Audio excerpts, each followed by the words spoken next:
Not necessarily those of KKNW, its management, or other advertisers. This program is sponsored by Dr. Pat Basili and Transformation Talk Radio. Welcome to Pure Intuitive Talk with me, Trish Smith.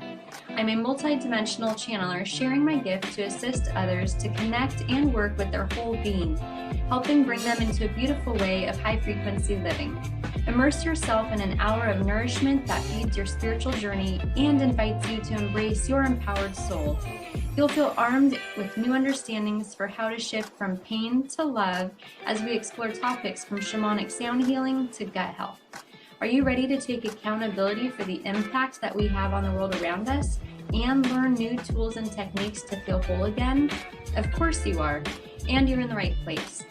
Pure Intuitive Talk starts now. Hey, everybody, welcome. This is a very special show. First of all, I'm Dr. Pat, and I am here with the host of the show, Pure Intuitive Talk. This is a show with Trish Smith. Now, this is about the energy of power, being unlimited, being resilient, and having your essence shine through. But where do we get this from? You know, what happens when we go through life and life doesn't always turn out the way we thought? It could be a job loss. I don't know, you name it. It could be any number of things. But very few people go through what Trish Smith went through.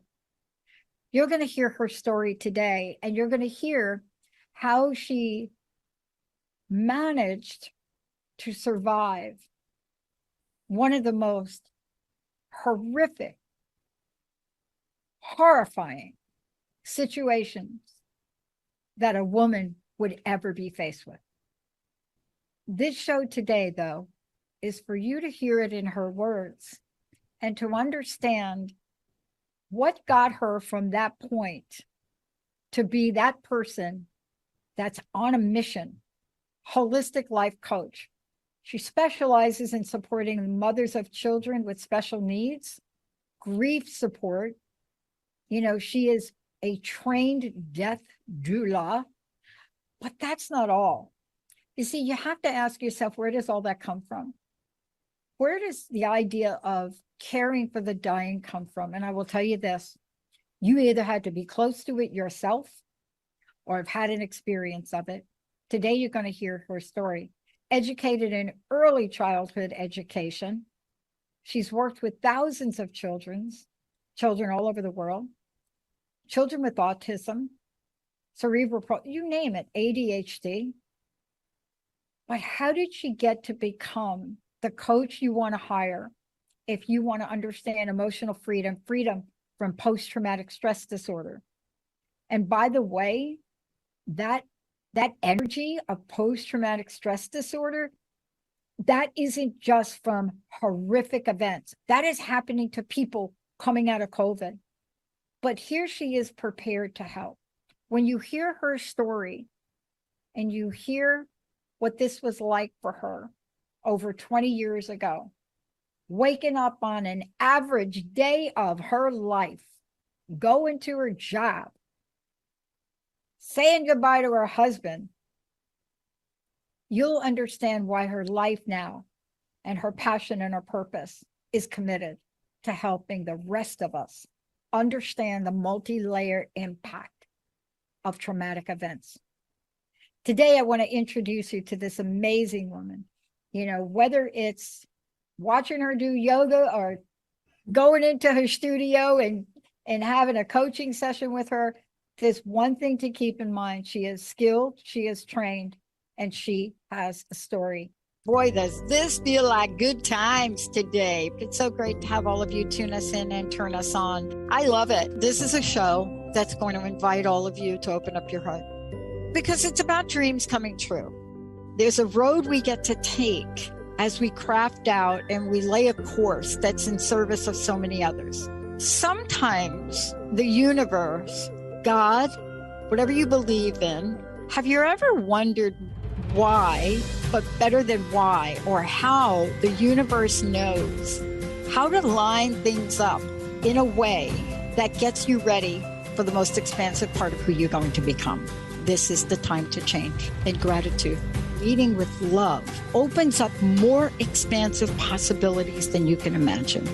Crust busting your way to an awesome life. I want to thank you all for tuning us in, turning us on transformationtalkradio.com. Trish, look, I just briefly gave people a little bit of background, but you're going to take us on a journey, because what I've learned and what you've learned is when we are so on our purpose, there's always something underneath it. Your purpose now is to help others heal. You do this by what you've created, Pure Intuitive. Here you are today, but 21 years ago, something happened that changed your life. What was it like? Was it just like an ordinary day that you just like got up, put your shoes on, and off you went? That's the way it started. That's the way that day started. It was February 15th, 2001, actually.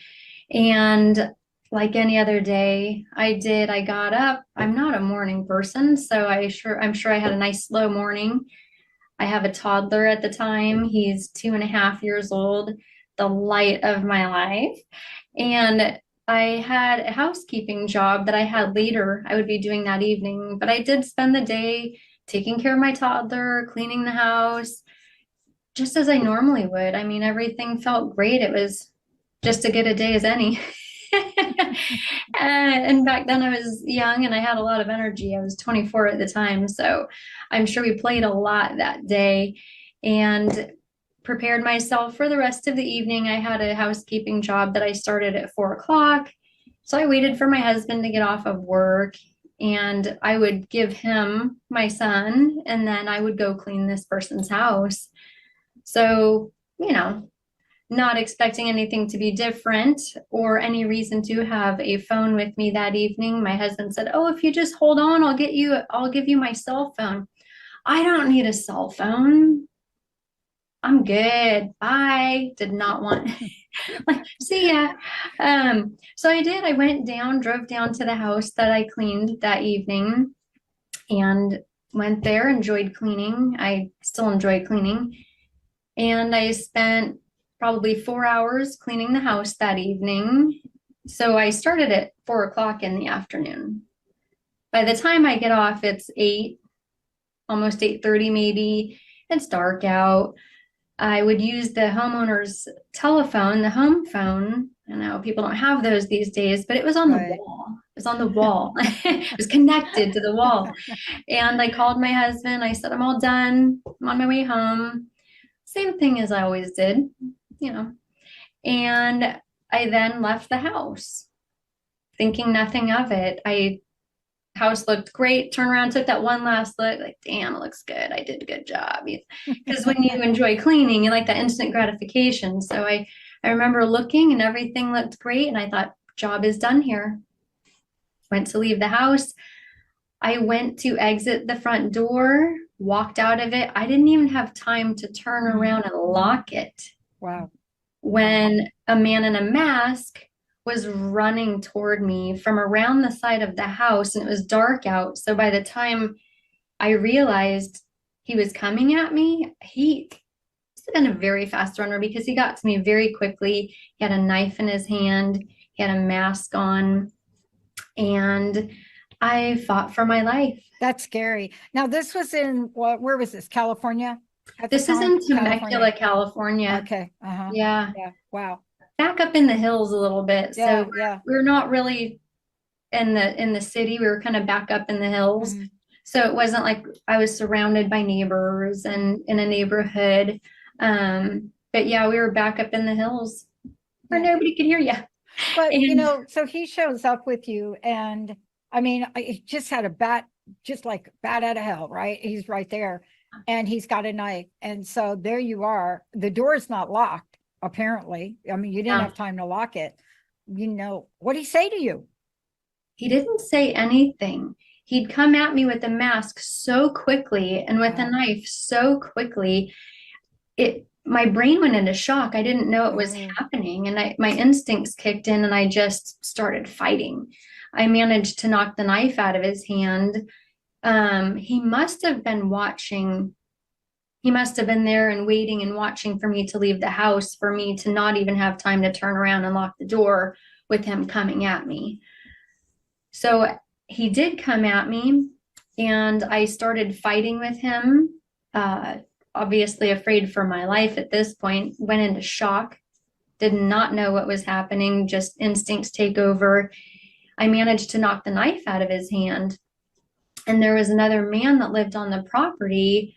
I would say it was about a quarter of a mile from the main home. So I'm yelling.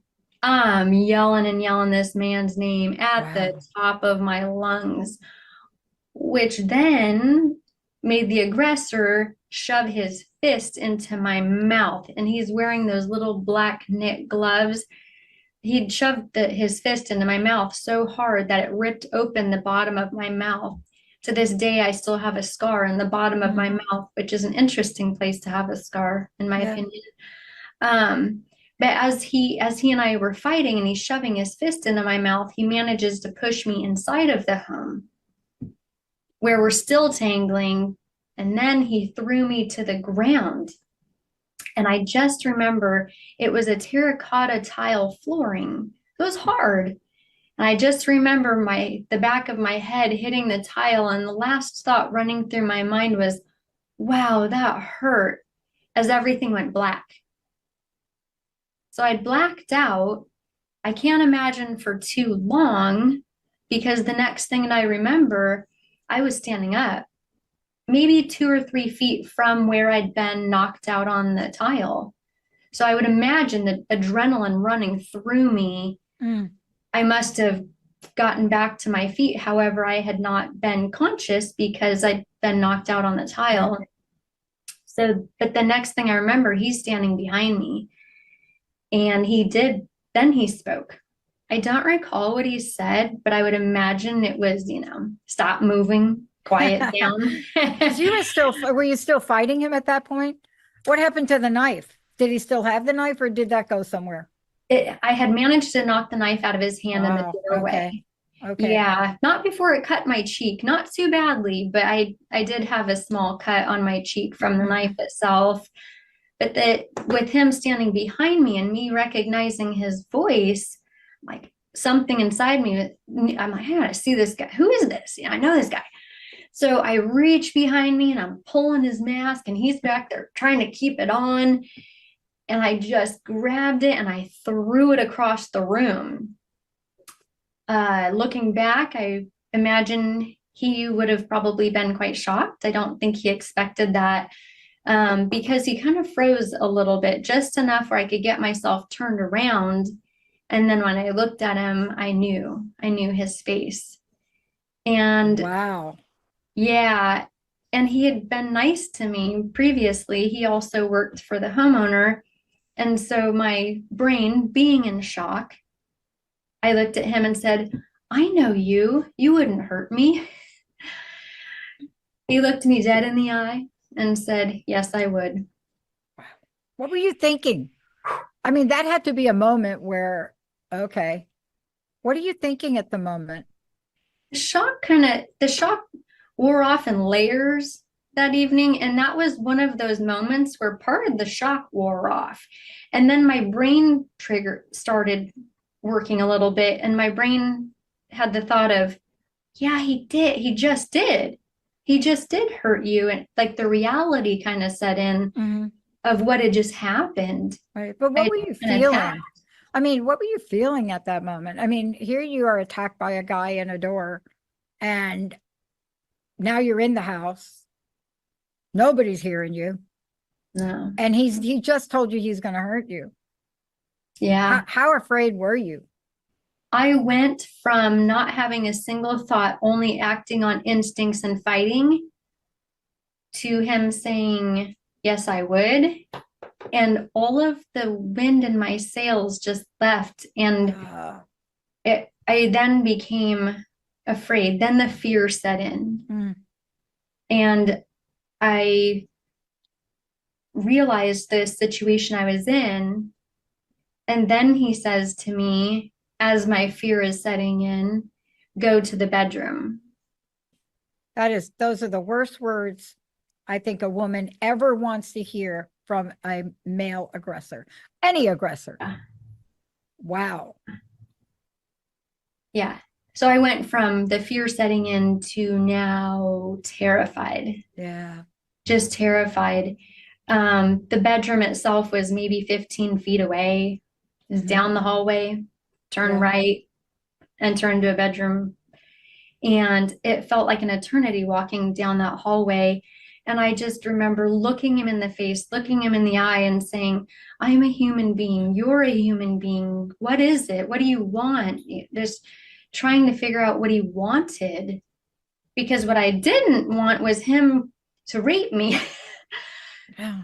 So in those moments, walking through the hallway, I was really just trying to humanize with him, and that's what felt right to me in those moments, was trying to figure out, like, okay, we're two people in this situation. What's going on? I mean, I was obviously still in shock, but something inside of me wanted to connect and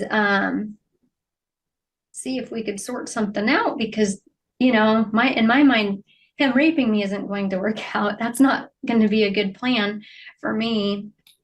But as we walked down the hallway, he didn't respond to me. He just kept walking, and I'm walking backwards, facing him, just trying to plead. And then we entered the bedroom, and he said, go to the other side of the bedroom.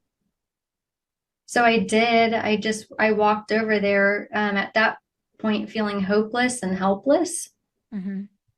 And really recognizing the position I was in was sinking in. What were you thinking? What was going through your mind at that point, though? I mean, go to the other side of the bed. You didn't know what he was about to do. What were you thinking at that moment? It was really very like a doom. It was like, this is it.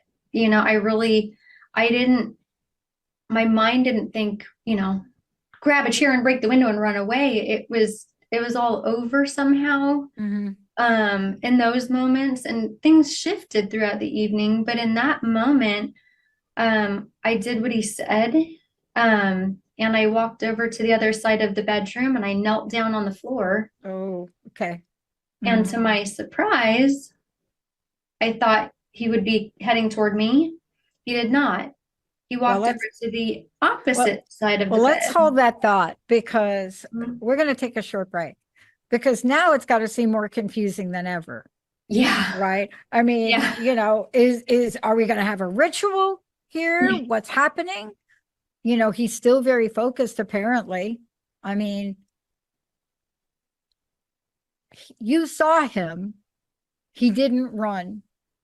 Let's take a short break. When we come back, what happened next? What would you all do if that was you? Maybe you don't know it, but at the time, what were you, like about 98 pounds? Yeah. All right. Let's take a short break. We'll be right back. Let's find out, where do we go from there? We'll be right back.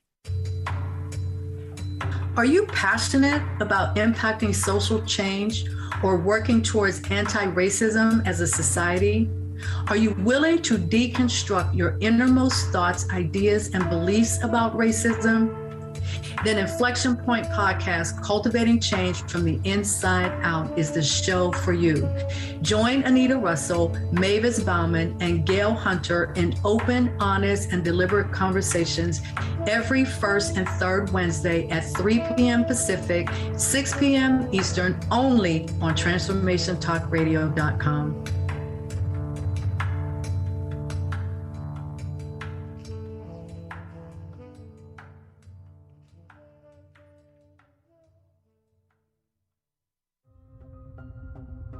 Are you ready to put down that drink or drug for good? Are you struggling to maintain your recovery from addictive behaviors? Do you need help with a family member or loved one who's in early recovery or battling addiction? Get the help and guidance you need by arranging a recovery recharged phone session with me, Ellen Stewart, Pushy Broad from the Bronx, certified life and recovery coach. Call 1-800-889-1757. Make an appointment today. or go to my website, pushybroadfromthebronx.com, and click on the link that says Recovery Recharged. Don't wait. Get the help you need today. This is Ellen Stewart, Pushy Broad from the Bronx, on TransformationTalkRadio.com.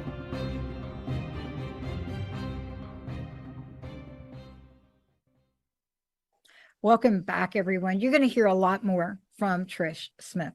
You know, today what's happening is all of us, we have a story. We have something that gets us to where we are today. You know, sometimes it's funny, sometimes it's tragic, sometimes we're shocked we even survived. Whatever that is, we find ourselves on a pathway that we call our lives. And when we look back, you often wonder, had that not happened, how might my life have been different? Would I be a healer now? Would I be doing what I'm doing? But for you at that moment, Trish, that was a moment. You are captive in a bedroom that wasn't yours, kneeling on the side of a bed. What the heck happened next? What happened next was a surprise to me. And fortunately, it was a good surprise because I thought for certain he was going to rape me. So when he walked over to the other side of the bed and opened the nightstand, I was confused. But then he pulled out a gun, a handgun. From the nightstand? Yeah. Oh, wow. Yeah. That didn't feel good. I went from like, okay, I'm going to be raped to, oh, great, now I'm going to be killed. And so I watched him pull out the handgun, and then he hunched over. He put his hands on top of each thigh. So he's kind of almost squatting, looks down, he shakes his head, and he looks up and he goes, I can't believe I'm going to do this. And in that moment, I knew for certain he was going to shoot me. So I then began pleading for my life. Again, I believe instincts, that survival, you just start. I mean, I'd tried fighting for my life and he won the physical fight. Now I'm pleading for my life with my words. And I explained to him, I'm pregnant. I was a month pregnant with my younger son at the time. Wow. I said, I'm pregnant. I have a toddler at home I have to get home to and be a mother to. I have a husband waiting for me at home. I called him. I told him I'm on my way home. I have to show up. You can't kill me. Mm-hmm. And I just continued pleading and giving him all of these great reasons why he shouldn't kill me. In my opinion, I thought they were really good reasons. And he must have also, because he then walked around to my side of the bed. And I remember him placing his hand on my shoulder and saying, I'm not going to kill you. And I thought, okay, well, now I'm more confused than ever. And then the next thing I know, he starts pulling a rifle case out from under the bed. Oh, God. Yeah. He starts pulling handguns out of drawers. Now, I had run into guns in this homeowner's house. He often would leave a rifle propped in the corner of the bedroom. I don't know if he was hunting or home protection. I don't know, but it would just be sitting there. Mm-hmm. Like it was a decoration or something. Yeah. And so I knew that there were guns in the home. I didn't know there were so many. Clearly, my attacker did know because he went directly to these guns, went right under the bed, pulled out the rifle case, went directly into the closet, grabbed another rifle case. Then he's pulling out handguns out of drawers. So by the time he's finished collecting guns out of this master bedroom and closet, he had to have had a dozen guns. He now had a backpack full of handguns, and the gun that he had had in his hand, he had put into his waist. So now I really feel like I'm at his mercy. Yeah. Oh my gosh. Yeah. Yeah. Yeah. So he wasn't really there for you now it's different, but he really wasn't there for you. You were the way to get him in the house. He was there for the guns. Is that was the idea? Yeah. It doesn't change the level of fear, though. I mean, none of that changes anything. Not for I mean, because you're sitting here today, but in that moment, you didn't know you'd be sitting here today. no. Did you? No. Mm. Really thought my fate was sealed that Yeah. evening. So what did he do after he piled up all the guns? Why didn't he just leave? Well, that would have been a great idea. But instead he said, you'll be taking me to the buyer for the guns. I have a buyer and you're going to drive me there. And instead of following orders, I said, I can't take you. I called my husband. I told him I'm on my way home. Like, I'd love to take you, but I just can't. I just got places to be, you know? And he then says, I mean, you're almost delirious. You're in shock. It's surreal. Yeah. I mean, I didn't Plus know. you hit your head. Also, yeah, I knocked my noggin. And he said, well, I can tie you up and leave you here. And somehow what bursted out of my mouth was, you're not taking my car. Because that was a normal Trish response. I was, Wow. kind of a feisty little 98-pounder. And so then he says, well, you're going to have to take me. All right. Let's take a short break because, okay, rips off the mask, fights with them all the way, then tells him what he's going to do or not do. Wow. 15 guns, rifles. Wow. You really were hit on the head, weren't you? But what you were doing really worked. But the fear you must have had. I mean, I am imagining now you with this little month-old baby, really thinking, these are my last minutes. This is my last breath. I don't know what to do, but you did something really interesting. We're going to take a short break. And when we come back, you did something highly unusual. Highly unusual. And it really talks to who you are. Let's take a short break. We'll be right back to continue this fascinating, life-changing story. We'll be right back. You're listening to Transformation Talk Radio.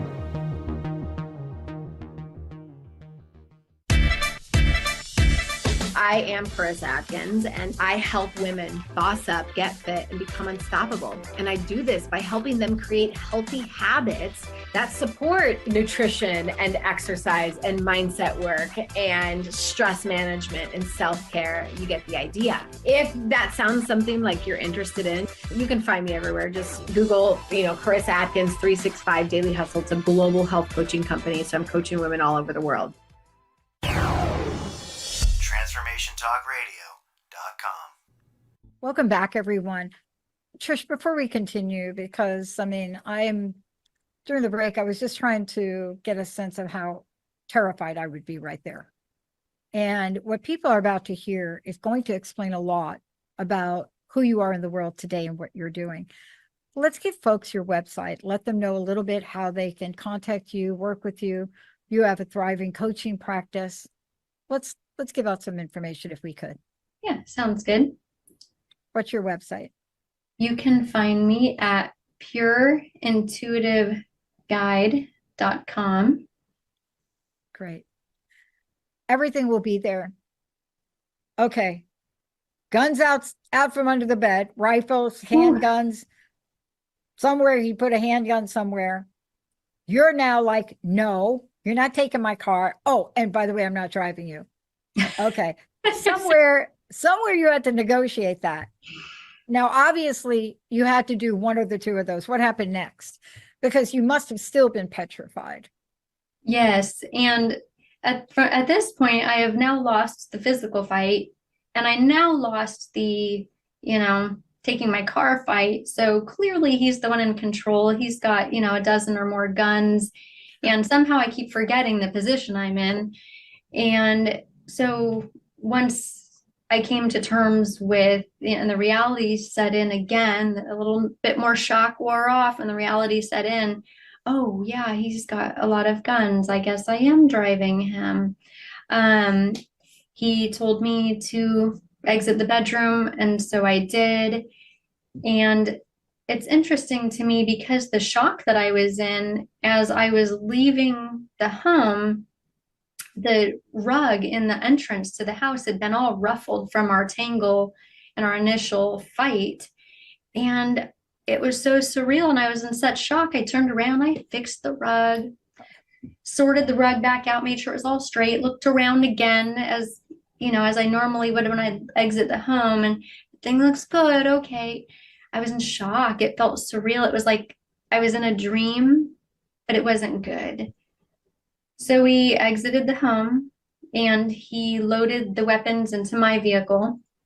He instructed me to get into the front seat and he climbed into the back seat, which didn't feel good. It did not feel good to have him behind me because obviously I don't know what he's going to do at any moment. And he has weapons, so many weapons. So he instructed me to drive, and we were back up in the hills, as I'd mentioned earlier.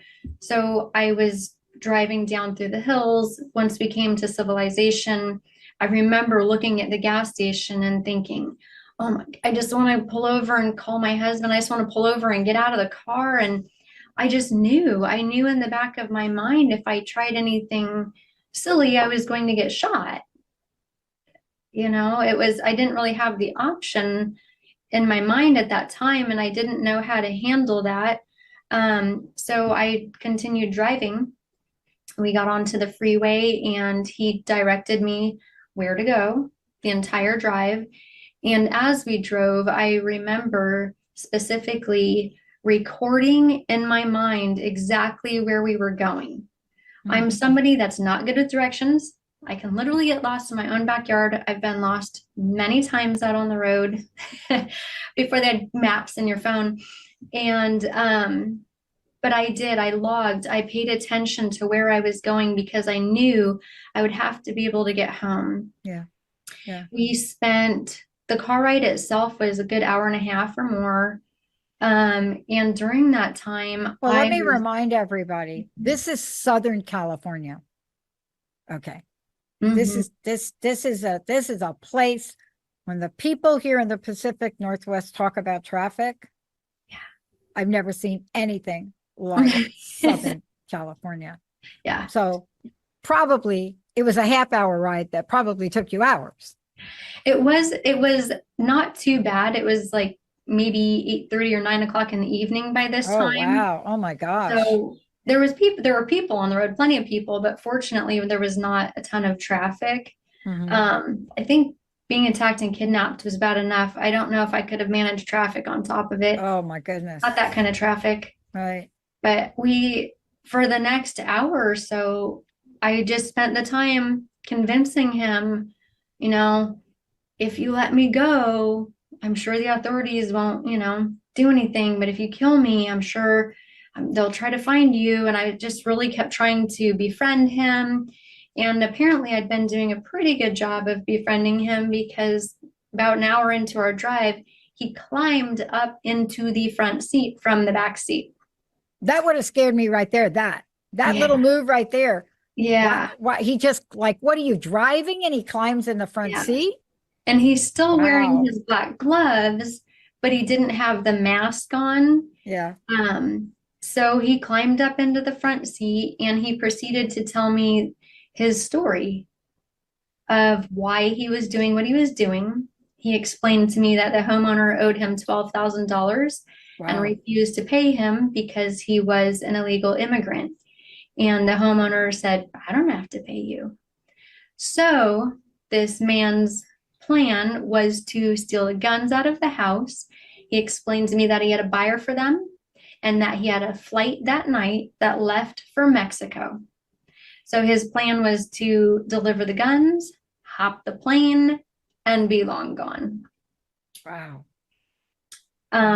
Somehow, I believe I must have managed to convince him we were good buddies because after our car ride, he had me pull into this cul-de-sac where I didn't know what was going to happen. Throughout the drive, I honestly, really, truly believed that he would be taking me to another place that had 10 more men that would be raping me and then killing me. Yeah. That was what kept running through my mind. And somehow I also knew that if I had tried anything tricky during my drive, that he would freak out and kill me. So even at one point he said, "Can't you drive faster?" And I said, "Well, I don't think you wanted me to get pulled over by the police." And he said, "Oh, no, no, please don't." So, and I kept imagining, like, do I drive erratically and try to get myself pulled over so I can get help? But then I thought, well, I know how that's going to turn out. He's going to freak out and he's going to kill me. So I was really, every single thing I was doing was trying to make sure that somehow I managed to be alive when this was over. It was definitely all instincts. And, I'm somebody that operates from my heart space. So humanizing with him and finding that connection so that we could be two human beings in one experience, that felt like the safest thing for me to do. Yeah. And by the time I dropped him off, we pulled into that cul-de-sac. I remember pulling over, stopping the vehicle, and he reached over with his arm, patted my stomach with his hand, and said, "I hope I didn't hurt your baby." Wow. And he left you in the car? He left me in the car. So he took his guns out? He really wasn't after you then. But No, from your perspective, you could not have known that. no. No, anybody in that situation pretty much was saying prayers or counting. Yeah. Something was happening right at that moment. What did And you do then? During the car ride, he had said to me, he goes, "You scared me." I said, "Excuse me?" "No, you scared me." Wow. So apparently he hadn't expected me to fight him, and he hadn't expected me to take off his mask, and he hadn't planned for those things. I'm not sure exactly what his plan looked like, but it didn't go according exactly to his plan. Yeah. But yeah, he got out of the vehicle, he grabbed all of the weapons, and he walked away. And the first thing that ran through my mind was, he's so stupid. And I don't know why, but that was just the first thought that ran through my mind. And I just, put that thing in drive and I got the heck out of there. Wow. And at that point, I had memorized how to get home. Thank goodness. So I then got on that road, and at this point now I'm speeding. I just want to get home. I'm running scared. And for the first time that evening, I went from not feeling terrified, Wow.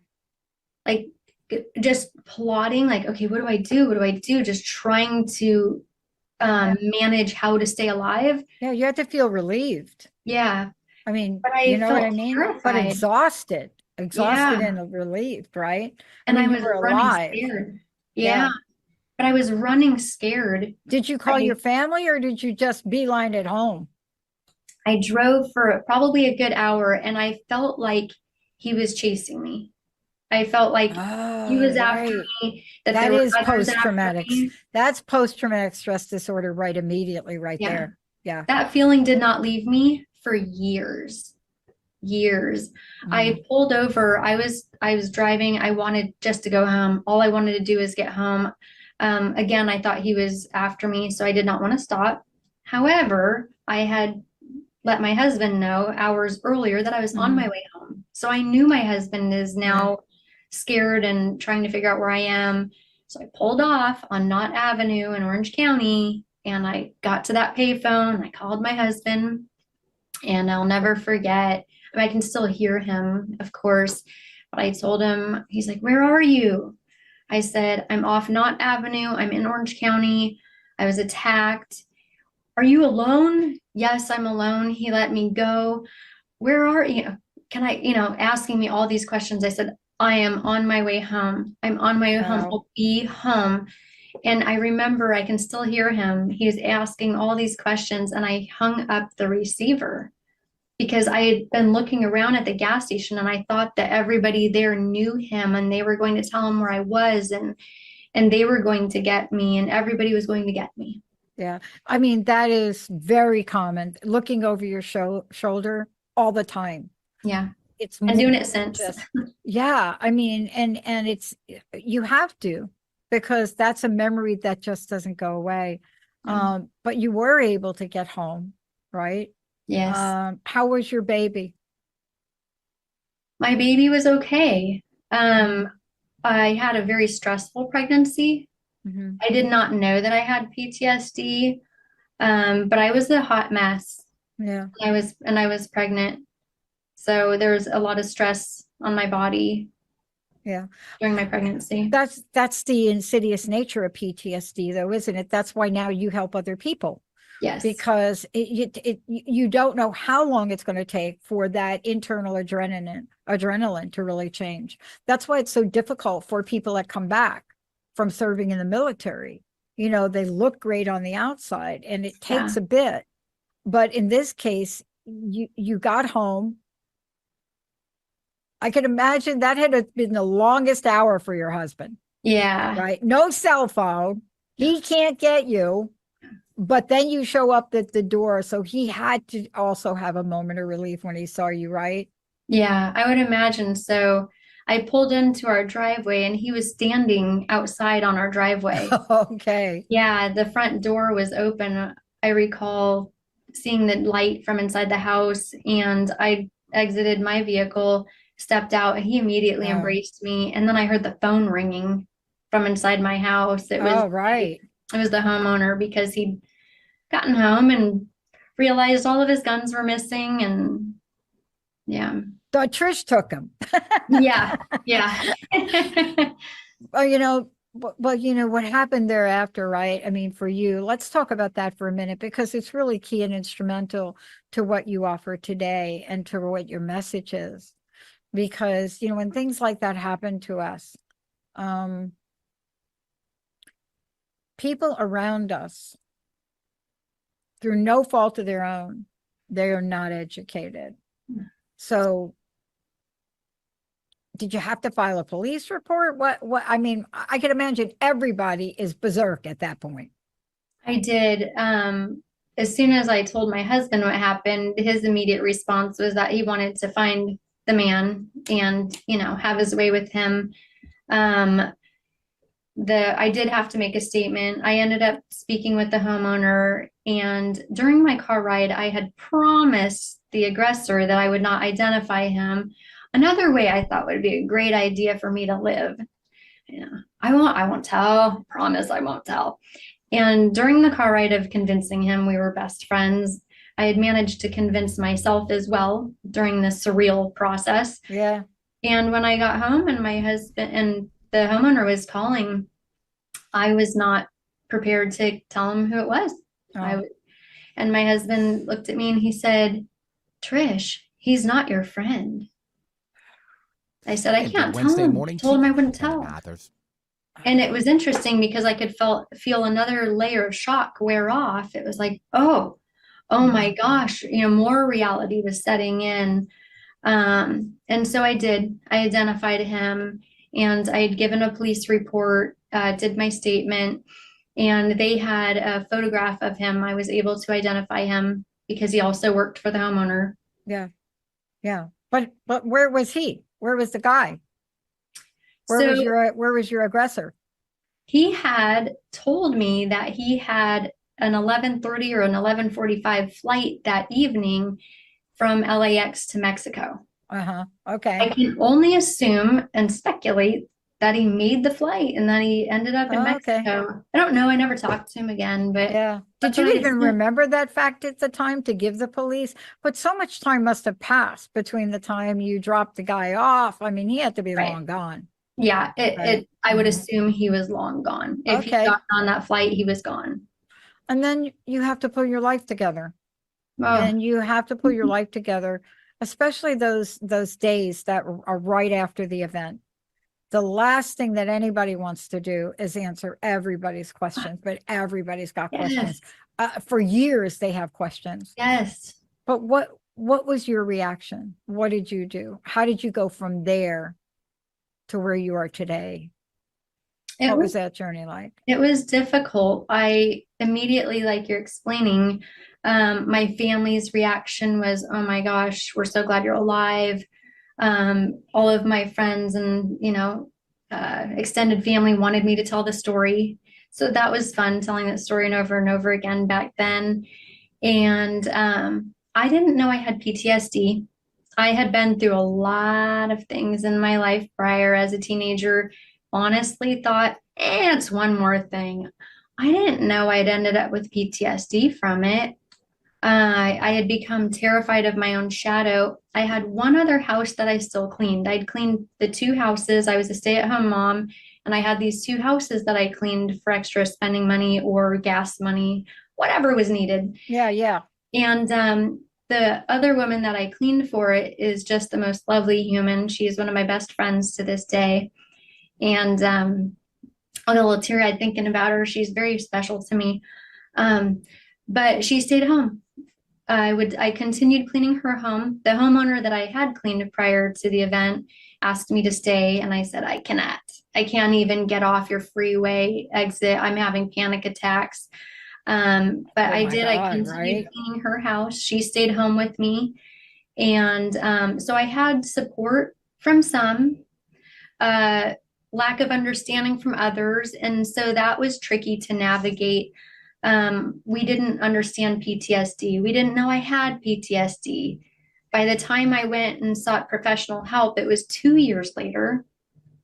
I had tried natural ways prior to seeking professional help. I had tried different supplements and herbs and breathing techniques and whatnot. I was still experiencing panic attacks 8 hours a day, 6 days a week before I went and sought professional help.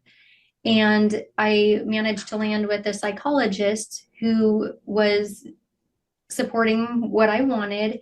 I said, I don't want to do the medications. And she said, why don't we try EMDR? If that doesn't work, then would you be willing to try medications? I said, sure. So we did. We used the EMDR therapy. It helped in some ways. Yeah. But of course, the PTSD is so big. Yeah. You have to have a million little tools to manage it. Yeah. And so I did after a few months of trying that, I did end up trying the medications and went on Prozac, and it really did help.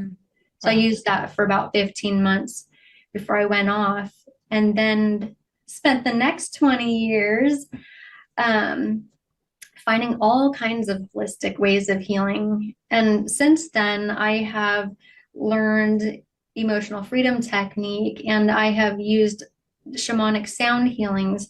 I have used breathing techniques and yoga and supplements. And there's just so many holistic ways to support ourselves when we suffer from PTSD. Yeah. And we don't talk about them. And what's starting to happen now is I think we're starting to see more and more of that in the community, more and more, because the results work, but you do have to work it. And based on what you experience for yourself, you then educated and trained yourself as well now to help people in your coaching practice. Tell us about your coaching practice now.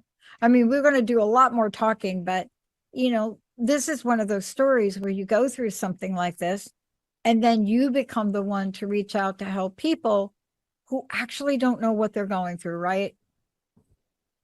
To be honest with you, I have so many tools. I really do. I have an arsenal of great tools that I use to help manage my PTSD.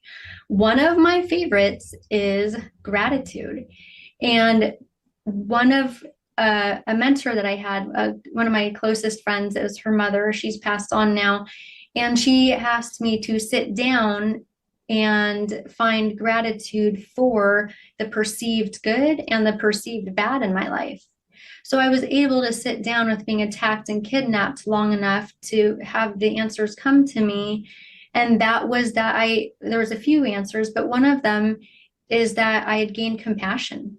I had not suffered with panic attacks and depression and anxiety prior to being attacked and kidnapped. Yeah. Another silver lining was my husband took such great care of me. And I got to see that side of him, and now married 22 years.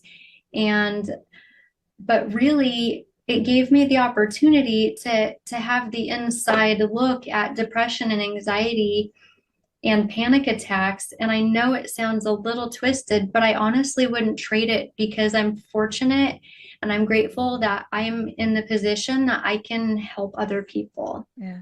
So if I had to do it again, I would do it again. Yeah. Well, I mean, you're in a place now where you got the experience that you needed to really walk away from the cleaning job, do what you needed to do, and put yourself on a trajectory. That's why we're here today, because it isn't just about this show. It's going to be about the many shows that you're going to do, and how we're going to share the message of what some of these tools and techniques are, because they're so needed now. They're needed now more than ever. And I didn't know when I first met you that we'd be sitting at a situation where more people are in trauma right now, and they are walking around in their life as if nothing has happened, right? Yeah. Been there, done that. Yeah.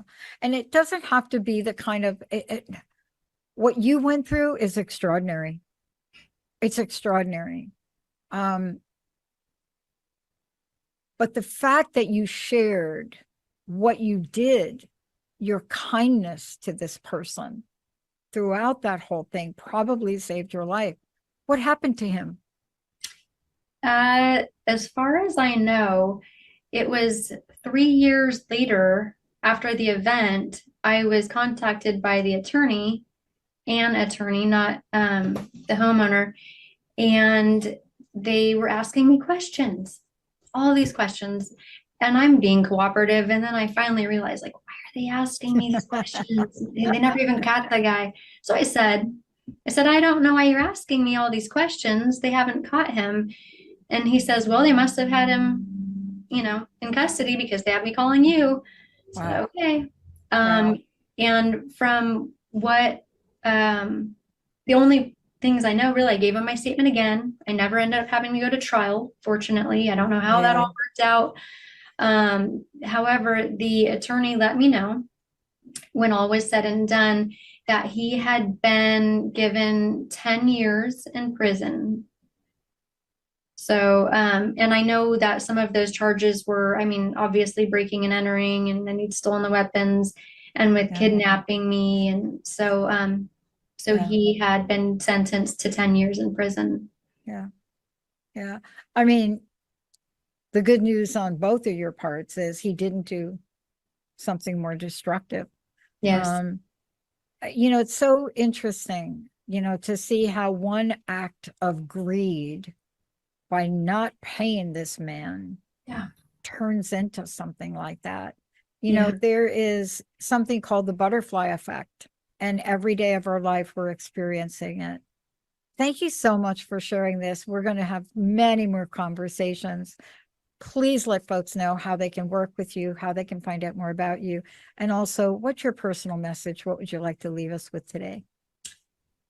Today, my personal message is that I'm hoping, by sharing my story, that I can give courage to other women that have experienced the same or less or worse than I have. Because there's a lot of healing that takes place when we allow ourselves to tell our story. I've got many close friends that have experienced far worse than I have. And it's very therapeutic, and it's very healing to allow it to come out and to speak on it. And so my prayer is that by sharing my story, that I give other women or men the courage to do the same. Trish, thank you so much. Again, give out that website. It's trishsmithguide.com. And you'll be able to find out not only what Trish does coaching, but you'll learn about neurofeedback, how she uses that, Reiki, the many other tools that she has. Please give her a call. Not every detail was shared during the show today. Probably you'll get to know her more, and if that comes up. But the point is not that. The point is that you can go on and have a great life. And if you have the tools you need and you want to get better, there is a pathway. Trish, thank you so much for sharing a really, you. really tough story to share. Thank you so much. I appreciate you so much. Thank you. Thank you. What a journey. It's such an honor. Thank you. Thanks to all of you out there. Look, if you have any of this going on, you don't even have to know what it is. Reach out to Trish. She'll be able to help you, everyone. Thank you for tuning in and turning us on. We'll see you next time. Thank you for listening to Pure Intuitive Talk with me, Trish Smith, your Pure Intuitive Guide. Come back and join us for encouragement to take responsibility and to connect to your whole being. Remember that every moment is the right moment to choose peace, acceptance, and forgiveness. We all have the courage to look deep within, get real with ourselves, and make upgrades to our ways of interacting with the world. It's been my privilege to share this hour with you. For more information about me, go to pureintuitiveguide.com. That's pureintuitiveguide.com. Thanks again, and we will see you here next time on Transformation Talk Radio. The views expressed on this program are those of the host,